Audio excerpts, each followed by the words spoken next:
Good morning, everyone, and welcome to the final keynote session of our 2021 AAIS virtual conference. As you know, this has been a very unusual conference. It was an experiment for all of us, but we very much like to see silver linings in what we do. And what we think is that there are several kinds of experience that would have not been possible in a non-virtual format. And today's keynote is one of those. We are delighted, me, Eva del Soldato, the Executive Secretary of the Association, and all the Executive Committee, President Ellen Ehrenberg, Vice President Monica Seger, and the Treasurer Cosetta Godenzi, to welcome our today's speakers, that is Professor Arielle Saiber, along with beautiful art and fantastic artists, Mustatea, Maru, Ceballos, and Kazumasa Chiba. What you are going to witness today is something very special. Indeed, is a presentation entitled Chi va di notte che porta il lume dietro, 3 contemporary artists illuminating Dantean paths through difficult times. But first of all, let me introduce our speaker, Professor Saiber. Professor Saiber is an embodiment of interdisciplinarity, as she has been defined. She's a professor of Romance languages and literature at Bowdoin College, and among her books, we can include Images of Quattrocento Florence, Writings on Literature, History and Art, co-edited with Stefano Baldassarri, Giordano Bruno and the Geometry of Language, and Measured Words, Computation and Writing in Renaissance Italy. She works on Dante, medieval and Renaissance literature and mathematics, topics in literature and science, and early print history, as well as science fiction, visual culture, and experimental electronic music. She has co-edited a number of special issues of academic journal, and in 2006, she built the web-based archive Dante Today that I think you can find in our chat, citing and sightings of Dante's works in contemporary culture, which she now co-edits with Elizabeth Coggeshall. In 2015, she built an extensive ongoing website for the War Science Fiction course she teaches at Bowdoin. She has served as the Executive Council and as Vice President of the Dante Society of America, on the Executive Board of the Society for Literature, Science and the Arts, and on the Executive Committee of the Division of Literature and Science of the Modern Language Association. And she co-organized the 21st Annual Conference at the CLSA in 2007. The theme of that conference was Code. Among her many achievements, Professor Saiber has been a fellow at the Istituto Italiano per gli Studi Filosofici in Naples, the Radcliffe Institute for Advanced Studies, and the Ville Tatti Fellow in Florence. She has also received an AAIS Fellowship, the MLA Scaglione's Publication Award, the Newberry's Library Vice Brown Publication Award, and the Bridge Book Award, and most recently the Kendrick Book Prize. She co-edits a new book series, Proximities, with David Cecchetto for the University of Minnesota Press.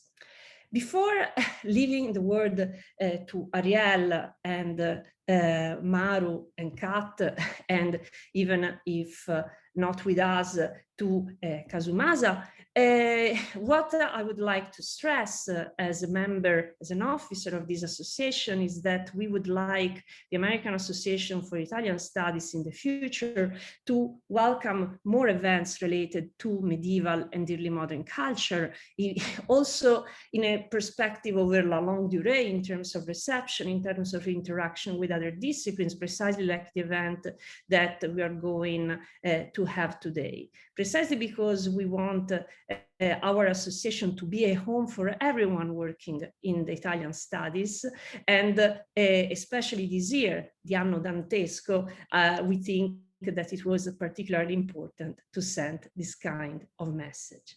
So without further ado, I just remember you that you can publish your questions in the Q&A box that appear at the bottom of the page at any time. We will have, in fact, time for a Q&A at the end of the presentation. And please welcome Arielle, Maru, Kat, and Kazumasa, and enjoy this beautiful presentation.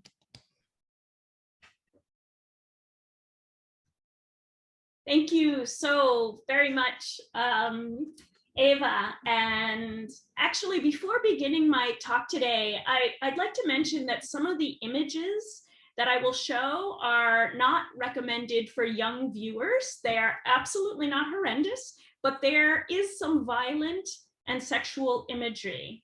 And as this conference is virtual and people are participating from home, I want to be sure to give everyone a moment to situate themselves in such a way that you feel comfortable streaming this presentation where you are. I'd like to thank the AAIS for the honor of sharing some thoughts with you today, especially the president, Ellen Nirenberg, a scholar whose innovative and courageous research I have admired for decades, and the dream team of scholars who organized and ran everything. Monica Seeger, Eva del Sodato, who also introduced me, Cosetta Gaudenzi, Valeria Federici, who was also accompanied by her student assistants. And finally, a thanks to all of you for being here. Also the artists we will see at the Q&A, of course. I have listened to wonderful talks and roundtables, and I so wish I could chat at length with colleague friends about their fascinating new projects and meet young scholars doing research on topics I have yet to know exist. That's for the future, AAIS. Since building the website Dante Today, so I'm going to share my screen. And what I didn't show you was, in fact, the beginning image of the screen. These are the three artists we'll be looking at today. So since building this site, Dante Today, which is a crowdsourced archive of sightings and sightings of Dante in contemporary culture in 2006, and co-editing it with Elizabeth Coggeshall, Beth Coggeshall, then a graduate student at Stanford and now an assistant professor of Italian at Florida State University since 2012, Beth and I have had a constant first row seats to the massive presence of Dante in the world's consciousness, from the cultural to the commercial, the serious to the satiric. If you haven't had a chance, if you haven't happened upon the site, we invite you to spend some time perusing the pages. There are close to 2,000 postings and hundreds more queued up submissions that we have received from every continent except Antarctica. Hopefully one day we'll get one from there too, as well as ones we have found in our research. Over the course of this Dante anniversary year, sightings are arriving fast and furiously, as you can imagine. What is more, given the important social justice efforts happening throughout the world right now, Beth has done incredible work highlighting artists and writers from diverse backgrounds and from around the globe, seeking out and posting sightings of Dante in BIPOC culture and creating a trove of materials that extends Dennis Looney's research in Freedom Readers and joins with the blossoming of recent projects focused on Dante and race and identity. We welcome your sightings, as well as your feedback on the site and accounts of how you have used it in your research and sharing in your research and your teaching. I'm going to stop sharing now. I'm going to read a little bit from my talk without images, and then we will be moving into the videos narrated by the artists themselves. So, as expected, the 700th anniversary of Dante's death and completion of his poem has been celebrated across the globe with Zoom conferences of all shapes and sizes, publications, performances, and exhibitions galore. I just heard even that a Bologna publishing house, and I'm not sure which one, convinced a few agencies to ship the Commedia to the International Space Station and then have it launched into the galaxy. I'm very excited about that. All this, of course, has been very exciting and uplifting, but also dizzying and overwhelming to process, as so many of our experiences have been over the course of this past year and even years. Some events in the world have thankfully brought us closer together, while others have pushed us further apart, exhausted us, confused us, disturbed us. The cocktail of isolation and polarization in the US and many parts of the world has been rough, and a great deal of past and present suffering has surfaced. I cannot even imagine how it has felt for those who have, in addition to all this, have lost loved ones, jobs, homes, and more. I must have been in a gloomy state of mind when Professor Nirenberg invited me to speak about Dante for AAIS 2021, for I immediately thought about Dante's actual death from malaria at age 56 and still in exile, rather than about 1321 being the year, perhaps, that he finished the masterpiece. So I proposed a talk on contemporary artists who have engaged Dante's work, the Commedia primarily, to explore difficult experiences, although not as personal or communal pharmacons, as so many readers over the centuries have, but rather as a means of sitting with the suffering, or, quote, staying with the trouble. Staying with the Trouble is actually the title of a 2016 book I love by Donna Haraway, in which she discusses a new way of living in this world. She describes a, quote, thick co-present of multi-species kinship moving together through precarious times and into what she calls the Cthulhu scene, not the Anthropocene, but the Cthulhu scene, that is a time of nowness in which being consists of creating symbioses with past and future, life and death, and all that is around us. Staying with the Trouble is an active and activist means to disrupt current hierarchies, categories, and patterns of distribution.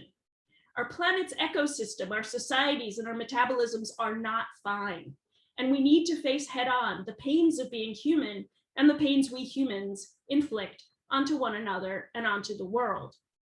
As many scholars at this conference have noted, there is much trauma to be healed in this entangled hyperobject that we call life, and much co-creating to do as we perform life, nostra vita, with a nostra that is much broader than just a single person or species.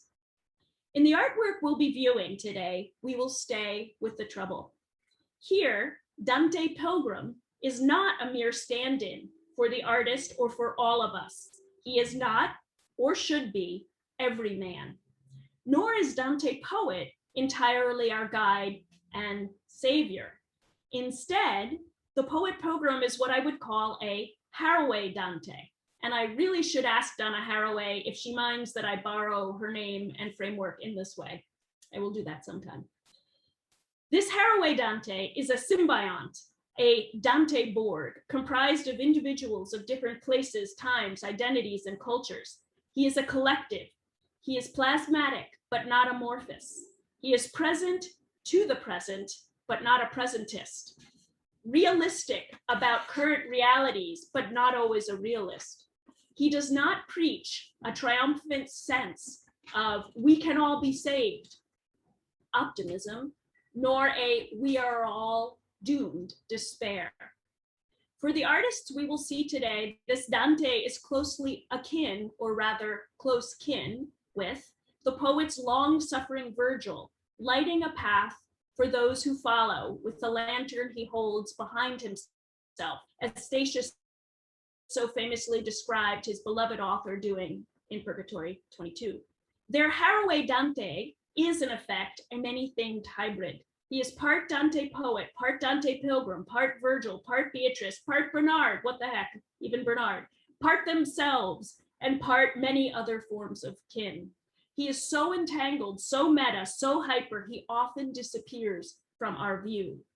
To orient ourselves within these artists' works, we need to stay with the trouble, keeping the mosaic of symbiotic kinship in mind.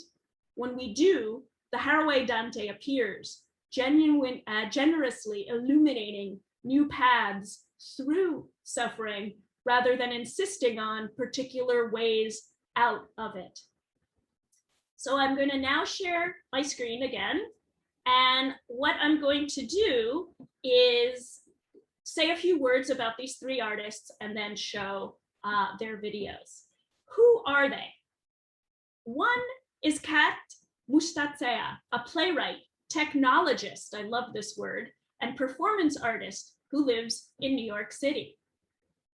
She has won numerous awards for her work, and the piece we are seeing today has attracted much attention, such as winning prizes from the Magazine of Literature, Arts, and Letters. The prize is called the Unclassifiable Prize, which is amazing, and the Café Royal Foundation. She has exhibitions at she has exhibitions of this Voidopolis that we will see at the New Images Festival in Paris and the Electronic Literature Organization in Norway. And she has been invited to submit her work for consideration to the upcoming Ars Electronica Festival in Austria. The second artist I will be presenting is Kazumasa Chiba, an established and controversial Tokyo painter and sculptor. Capitalist society's woes, natural disasters, human carelessness, and cruelty are at the center of his Dante work, which has been his main focus since 2000, the year 2000. But he also explores spaces of redemption and peace with great intensity, albeit less frequently. Chiba has been recognized by prestigious awards for his work, such as the Toshiko Award for Contemporary Art in 2012, but shows his work rarely. The third artist, Maru Ceballos of Buenos Aires, Argentina, is a graphic designer, illustrator, and art activist. And she does not call herself that, but I would call her that. She has published books of her illustrations, and her work, especially La Divina Commedia, which we will see today, has been profiled and praised in art journals, news venues, and digital media. Among her series of illustrations are Ovid's Metamorphoses, the Book of Genesis, the Tarot, Bad Behavior on Social Media, and How We Conceptualize Death.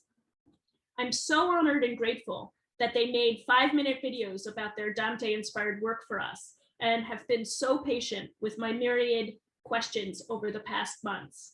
And as I mentioned, we are incredibly lucky that Mustatea and Ceballos are here with us today and will come on screen for the Q&A. Chiba, unfortunately, could not attend.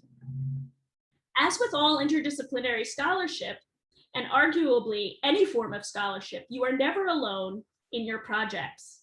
I came to know Ceballos, and I'm just noticing now, am I sharing the right screen? Yes, okay. All right. I came to know Ceballos because Beth saw Professor of Comp Lit Pablo Mauret's Dante 2018 Twitter feed about Dante in Latin America. So thank you to Beth and Pablo.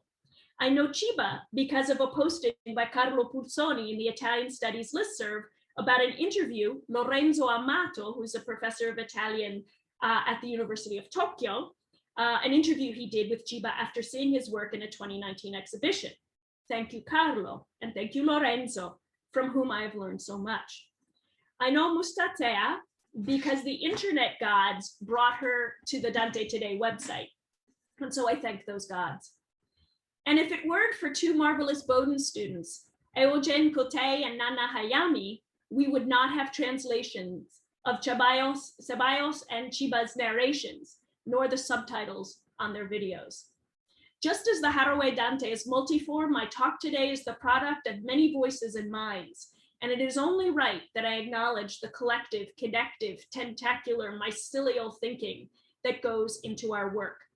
That said, any felicities and felicities in my words are entirely my own. So I will now screen these videos. It should take about 15 minutes, and I'm going to screen them one after the other. And I know it's tough to look at artwork and read fast-moving subtitles at the same time, but I will be showing a number of the artists' images in my comments after the videos, and many of their works can be found online.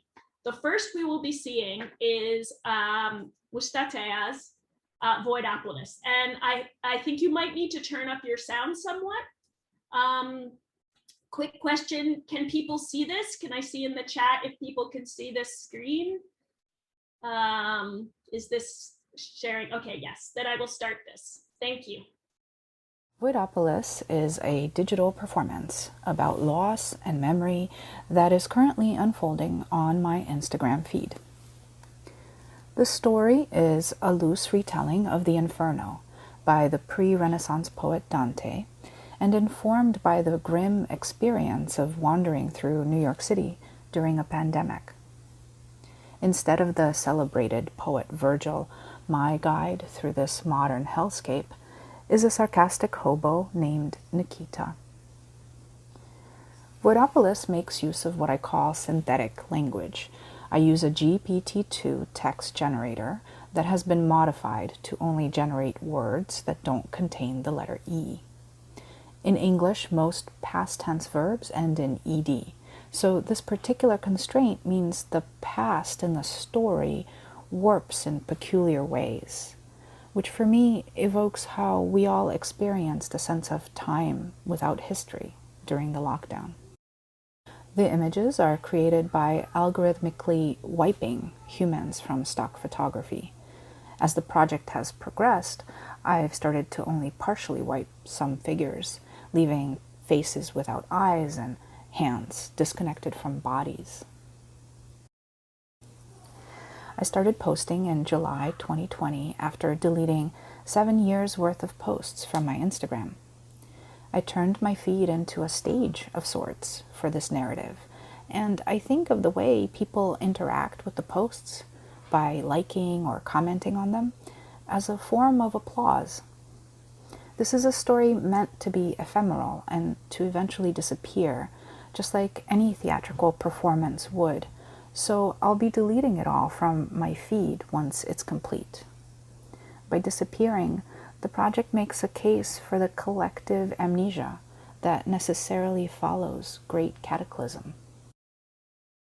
I'll be writing 2 more parts of the narrative soon, which correspond roughly to Dante's Purgatory and Paradise, and each of these sections will have a distinct language constraint and visual style, and establish each its own mood of increasing hope as we emerge from pandemic.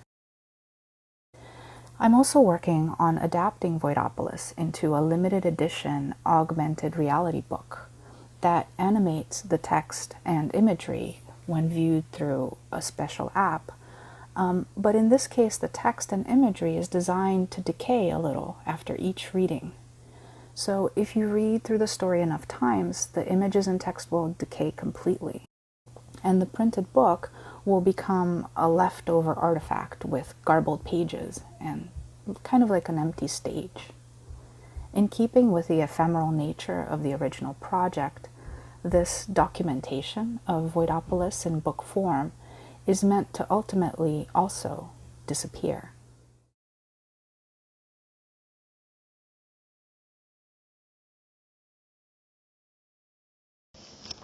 私のダンテ新曲現代解釈集のコンセプトは、14世紀にかけてのイタリアの詩人、哲学者、政治家であるダンテ・アリギエリの代表作である新曲を、私自身がダンテになり変わり、現代の地獄、煉獄、天国を巡り歩いていくというテーマで制作しています。私はこの現代社会に生活する中で、生きづらさというものをなんとなく自分の中で常に感じていました。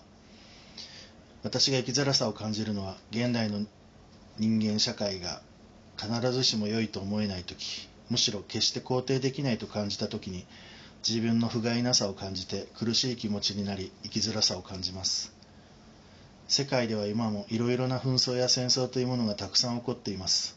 そして日本で普通に生活していても、事件、事故、心を痛める恐ろしい事件も起きています。2011年には日本の東北地方と呼ばれる地域で東日本大震災が起きました。東北地方の福島県、宮城県、岩手県、そしてその他の県でも多大な被害を受けました。それは想像を絶する被害でした。福島は私の生まれた地であり、両親の故郷でもあります。東日本大震災では、津波でたくさんの人々が亡くなり、今現在も見つかっていらっしゃらない方々がたくさんいます。そして福島第一原子力発電所が爆発して、それによって出た放射能によって水質汚染や海洋汚染などが起こったり、森や土なども悪影響を与えたり、とても恐ろしい出来事が起こりました。その東日本大震災が起きてから今年で10年になります。原発は現在も修復されていない状態です。福島第一原発の問題に関しては、日本人の中にはこの出来事に対して蓋をしてしまい、忘れてしまったような、そういう風潮も感じます。私はそのような人々に憤りを感じますが、他の方はどのように感じているのだろうと作品を通して問うてみたいとも思いました。そのような気持ちを作品を通して表現することができれば、自分自身も少し息苦しさから解放されるんじゃないかと思い、福島等の作品は制作しました。新曲の中でダンテは自身を地獄、煉獄、天国と巡り、実在した人物を登場させ、表現をしていました。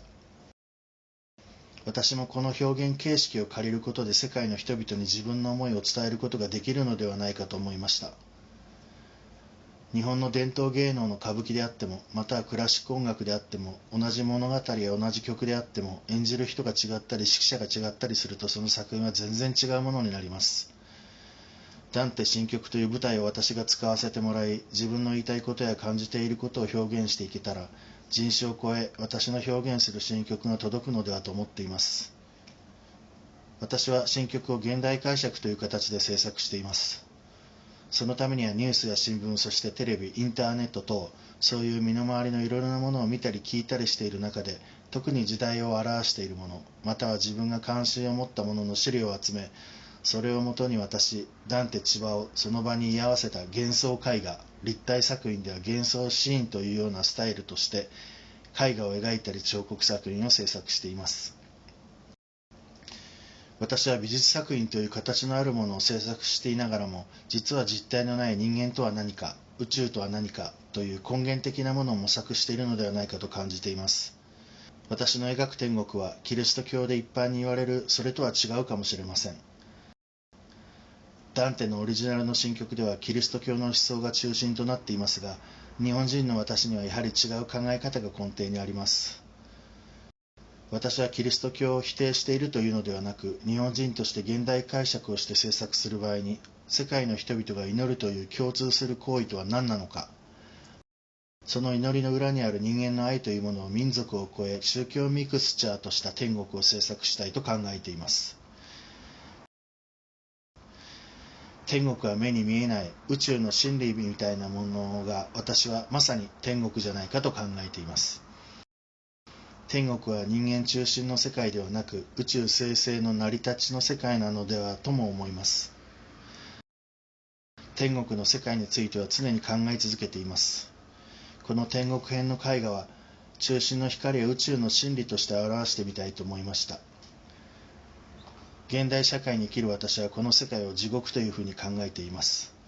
2020年そして2021年にはコロナウイルスが世界を覆い尽くして大変なことになってしまいました。地獄にも思える現代をどのように生きていくのが良いか考えたいと思っています。これからもダンテ新曲を舞台に制作を進めながら考えを深めていきたいと思っています。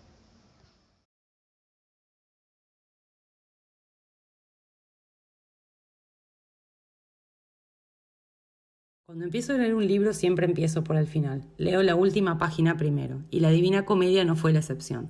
Es una obra inmensa que por su perfección no fue de fácil acceso para muchos lectores. Se transformó en un monstruo inabordable, pero literalmente inabordable, para quienes no tenemos conocimientos avanzados sobre el tema. Cuando empecé a leerla por la primera página, me sentí perdida en la selva oscura, igual que Dante. Con el tiempo y el transcurrir de la lectura, me animé a conocer ese monstruo que es la Divina Comedia y terminé enamorándome de Dante y de su obra. ¿Qué es lo que quise hacer? Replicar el recorrido que hace Dante con Virgilio, su guía, pero no desde un escenario de visión externa en tercera persona, sino desde adentro, apelando al recorrido en primera persona. Los observadores, los lectores, en esta propuesta, somos Dante.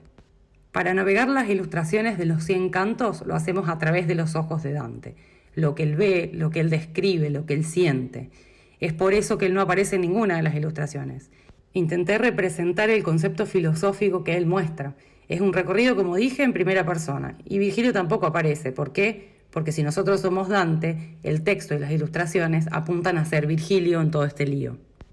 La Divina Comedia como obra está cargada de simbología numérica, geográfica, metafórica, y acá cada ilustración individual es una síntesis de todo el canto, con énfasis en el análisis simbólico. Si se las mira descontextualizadas, probablemente se deduzca como un manifiesto surrealista o algo muy loco, pero si vemos la totalidad entrando en el código discursivo que Dante propone, debería percibirse como un resumen conceptual integral donde nada, pero absolutamente nada, sucede al azar. Dante propone un viaje en 3 estadios, y esos 3 estadios se circunscriben a la morfología del círculo como base. Los círculos del infierno, las cornisas del purgatorio, que son circulares, y en los cielos el recorrido es a través de los planetas, que son esferas. Las señalizaciones morfológicas, los guiños simbólicos, se encuentran a lo largo de toda la obra. Los números de los escalones, la cantidad de estrellas o círculos, las constelaciones, incluso la ubicación de cada uno de los elementos. Para que todo esto sea coherente, creé un sistema visual para cada uno de esos 3 estadios. En el infierno, los personajes están sumergidos en huecos bajo tierra.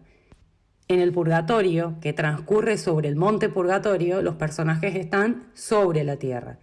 El paraíso transcurre en el cosmos, van pasando de planeta en planeta, ascendiendo, pasando de nivel como en un videojuego.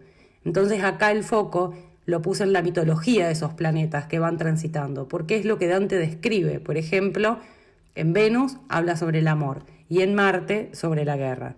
El uso del color está basado en el esquema simbólico según la gama de frecuencia de colores luz, los del arco iris.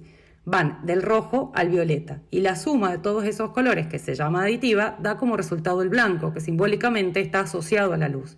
El camino que ellos hacen desde el infierno hacia el paraíso transcurre con el objetivo de finalmente encontrar la luz. Bajo este concepto, cada parte del viaje tiene asignado un color que simboliza el estado de los personajes que Dante va conociendo o encontrando.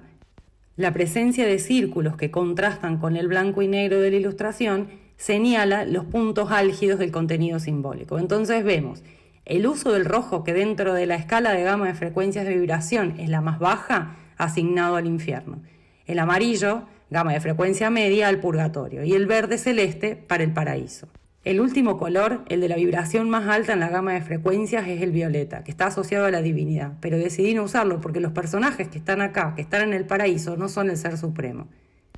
Cuando decidí ilustrar la Divina Comedia, la intención la puse en transcribir a través de las ilustraciones lo que nuestro chico Dante relata, pero con un tono más llano, para que otros lectores se animen a descubrir su belleza. Pero esta idea inicial fracasó, se fue desvirtuando.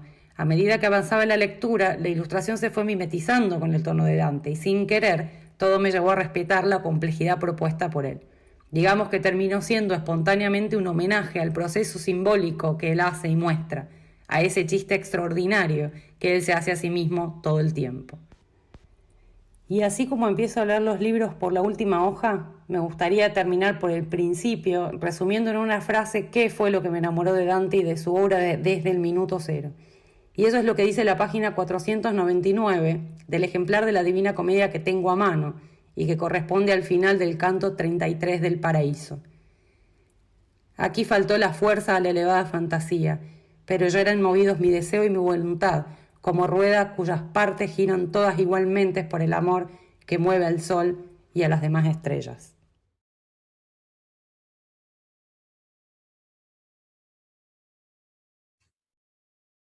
So, thank you so much to the 3 artists. In the 15 minutes that remain, and I'm going to just stop sharing for a minute and then I'll share again, I'd like to explore just one of the many themes that runs through these works. One that has been on all of our minds this year: absence. It is a truism that absence, when noticed, is a kind of presence, and that sitting with an absence can lead as readily to nostalgia or despair as it can to comfort or hope. As scholars, teachers, administrators, much of the work we do is about noticing what is missing and either extrapolating the reasons for its not being there or laboring to bring it to light. When thinking about Dante and the anniversary of his death through looking at challenging art that reworks, upcycles, or erases him altogether, he becomes represented to us, and we meet him anew. We become part of a great chain of being, pilgrims traveling within an artwork, with visual artists as Virgils guiding us through their journey, a journey in which Dante the poet functioned as their Virgil to understand the poem as well as the world around them, a world which 700 years ago, an Italian Catholic poet journeyed with his version of Virgil as guide. Never does Dante feel more present to me than when I see how he has been displaced in order to make space for new Haraway Dantes with their glorious new kin. So now to the slides, and hopefully this presentation will bring out some of Kat's work that we couldn't hear as well in the audio. When I first learned that Kat's Voidopolis consisted of 45 Instagram postings, I couldn't help but to wonder if that number was a coincidence, because I can think of a particular hellbent someone who will, for many Americans at least, forever be associated with the number 45. But back to absence, this is the theme. Kat's adaptation of Dante's Inferno is filled with absence. The two barely there people we see here in the opening post could be Dante Pilgrim and Dante Poet, or Dante and Virgil, or the protagonist and hobo guide Nikita, or two versions of Nikita, or none of the above, or all of the above. Definitely a Haraway Dante. Similarly, even by the end, we never learn who the first person narrator of the text actually is. Entirely or partially erased, most of Hell's denizens are only hinted at with shadows. Oh, we're not seeing the images? Are you not seeing the images? Oh, yes, I need to share the screen. Okay, sorry about that. So these were the first images I meant to show. These were the images where I said these could be Dante and Virgil, or two Virgils, or two Nikitas, or a variety, or all of the above. I apologize for that. Entirely or partially erased, most of Hell's denizens are only hinted at with shadows or reflections. Following in the footsteps of Georges Perec's 1969 Ulipian La Disparición, translated into English as a void, the text is missing the letter E, which makes narrating the past tense difficult in English, a clear nod to the challenge of living in a period of time that felt outside of time and which many of us will choose to forget. And as you heard, hopefully in her video, Kat will be deleting all of these 45 posts from the virtual stage that is Instagram, as well as creating a physical book that can only be read or made sense of through an augmented reality program that you look at through your phone, but one that will eventually decay the text and images, making them unreadable after multiple readings. During the past year of isolation, loss, and constraints, Kat's New York City becomes a city of voids. We are reminded of our sliver of exile, luckier though than Dante when he found bread on the shelves, salted and not. What else does Mustatea, does Kat, make absent for us with her digital algorithm text generator and image erasing? The gates of hell, for one, they are invisible or hardly visible, and interestingly, not built to last, as you can see, I've underlined here. And monster guards, there are no monster guards as such, just strange, partially there humans who play fan favorites such as Minos and Geryon. Paolo and Francesca are not here, but a smoking Dido is. Characters we expect in a certain location are missing, but show up elsewhere, such as Cavalcanti, who is searching for his son, here among the Barraters. There are no overt contrapasti tormenting the damned, just flickers of humanity in places of transience or liminality, nightclubs, hospitals, docks, crosswalks, train stations, beachside amusement parks.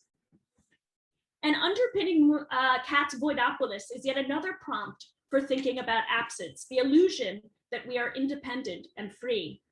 Every one of us, artist, writer, musician, cook, gardener, is limited by the materials, knowledge, technologies, and ways of accessing knowledge available to us. The tech that Kat used to construct this work is used in artificial intelligence research that teaches computational devices to create and perhaps even one day think. Many people fear that AI bots will eventually become free and make their human programmers slaves or even obsolete. In her 2018 TED Talk, Kat attempts to quell such worries by reminding us that technology is just a puppet. We are the puppet masters. Tech is limited to what we program it to do. The danger, however, and this is important, as she notes, emerges when we do not recognize what tech is doing, who the puppet masters really are, and what choices and what freedoms we do have. Kat's Voidopolis forces us to acknowledge the unseen powers that give us the illusion of freedom, but constrain us. Her Haraway Dante makes me question what I am not seeing when I speak and act. What unconscious assumptions constrain me? What out there keeps me doing whatever it is that I do or not do? Staying with this trouble, I note that the more connected and hybrid we are, the freer we are. Chiba's paintings, drawings, and sculptures seem, on the surface, to be far from any discussion of absence, brimming as they are with presence. From hellscapes crammed with demons, gore, apocalyptic flames, nature's fierceness, and human vice, to a purgatory that is only slightly less grim, with hot rod cars and bikes, oversized consumer goods, and smoky skies, to a psychedelic paradise swirling with colors, critters, nature in balance, philosophers, saints, mythological gods, angels, and spiritual symbols from the East and West.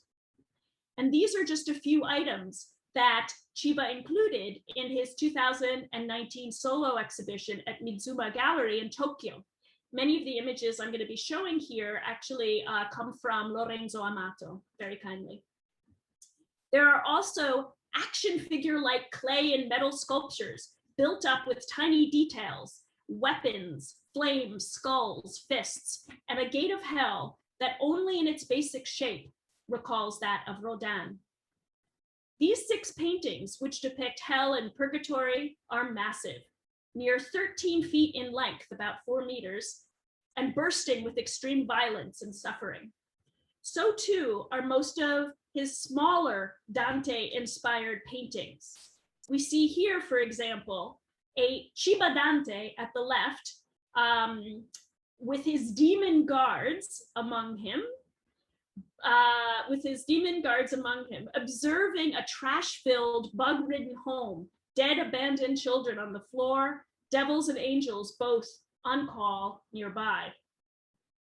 In another, death slices his way through Tokyo's subway during the 1995 sarin attack, witnessed by Chiba Dante, as you can see from the arrow, and his military guides. In another piece, Chiba Dante and his posse are thrown into the air by the atomic bomb explosion in Hiroshima.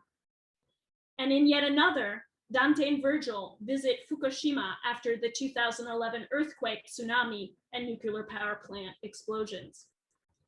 Also included in the 2019 exhibition in Tokyo is a crowded installation of Chiba's many inspirations and preparations for his Dante work, which was started in the year 2000. Sketches, models, media clippings, art materials, notebooks, and a rifle at the right. As Chiba mentioned in his video, he takes on the mantle of Dante Pilgrim in his adaptation of the Commedia, but as we see, he does not follow exactly in his footsteps. Here we see a detail from one of the large hell paintings.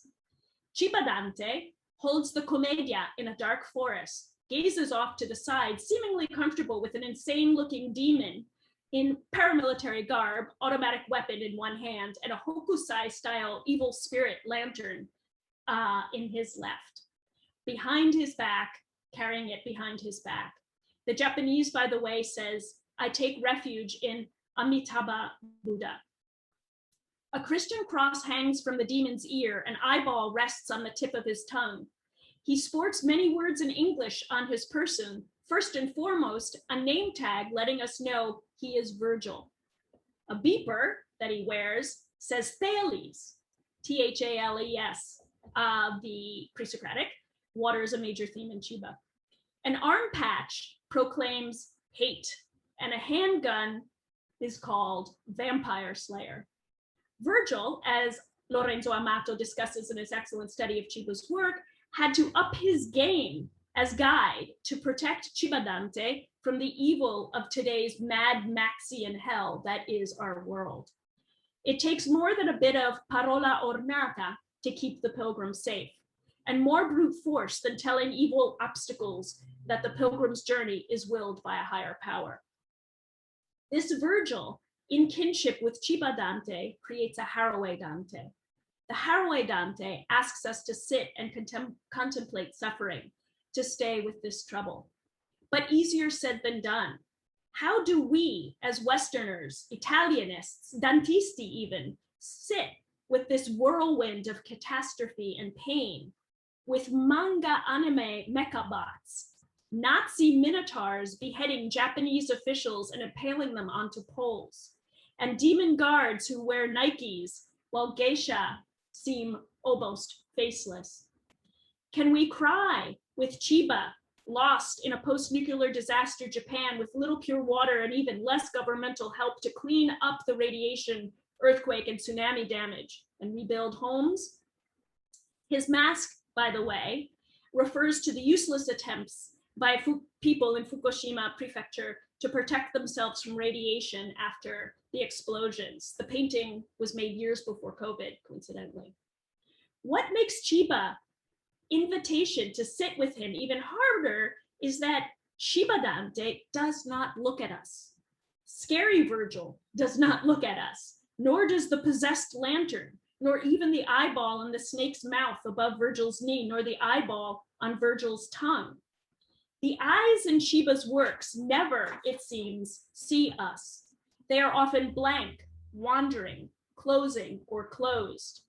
Even his figurines of Socrates, Plato, Aristotle, we see Raphael's School of Athens, Wittgenstein, Heidegger, I think, and the contemporary Japanese philosopher Akiko Ikeda have their gaze elsewhere or nowhere. I wish I could say what the optics of his Paradiso are, but I do not yet have a high enough resolution copy of it. If this is unwelcoming and makes us feel uncomfortable, then the Haraway Dante has struck again. And if we stay with this trouble, we will create new kin. Chiba challenges us to see how absent we are, how often we look away, how often we do not really see or want to see.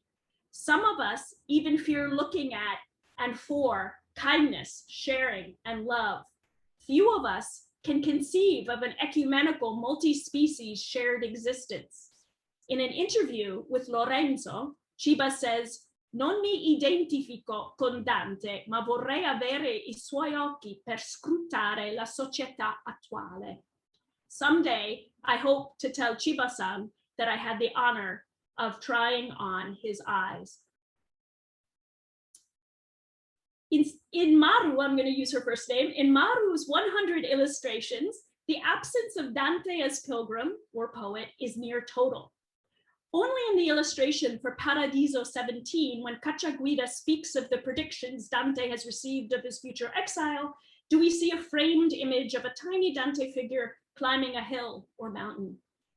In Purgatorio 31, Matilda's long reach dunks a figure into the leaf, witnessed by 4 open-handed eyes.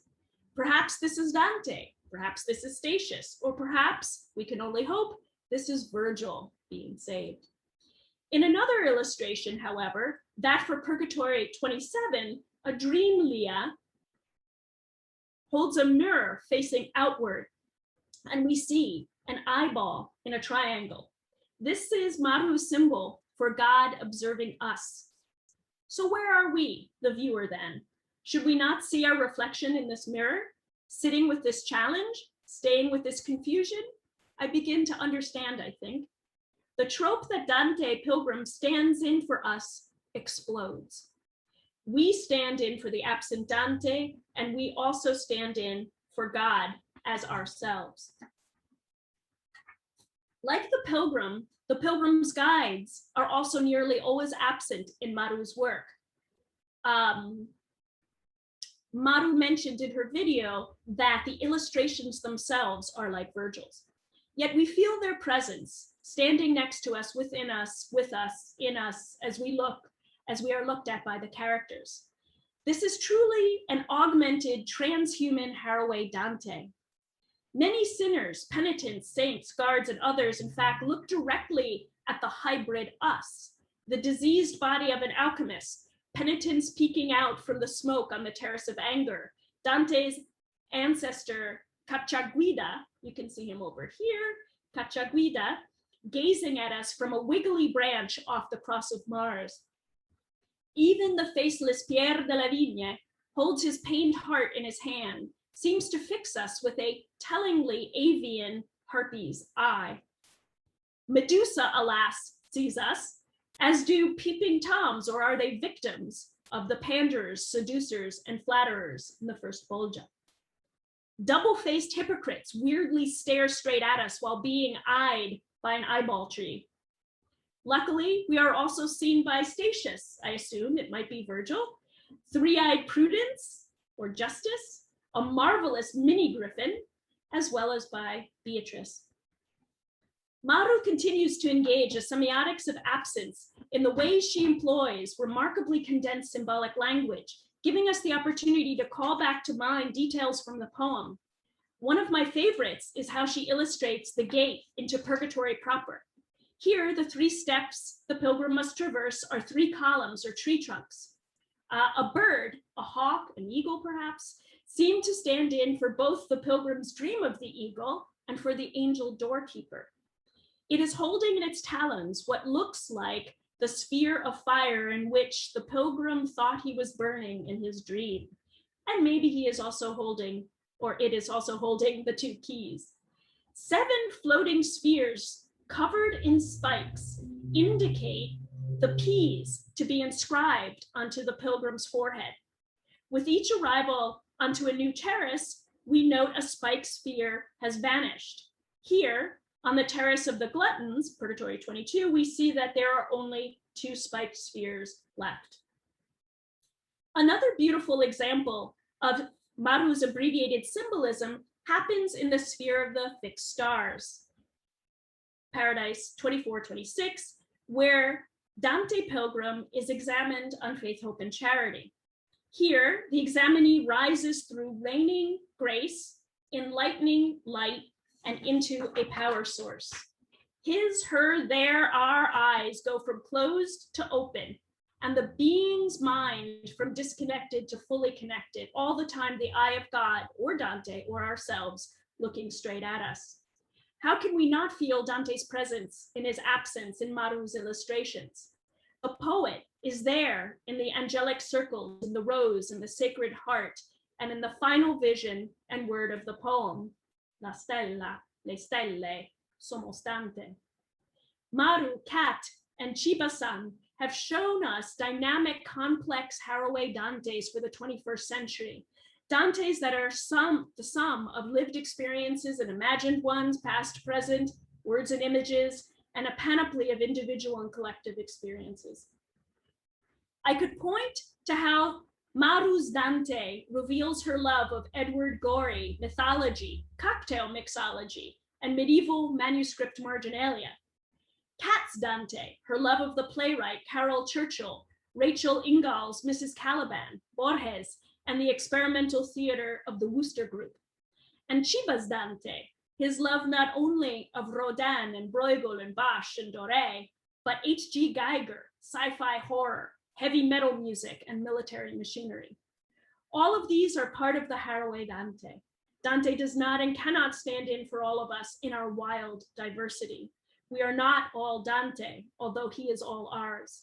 And he will sit with us through our suffering and joys, stay with us through our troubles, and help us become kin. Thank you.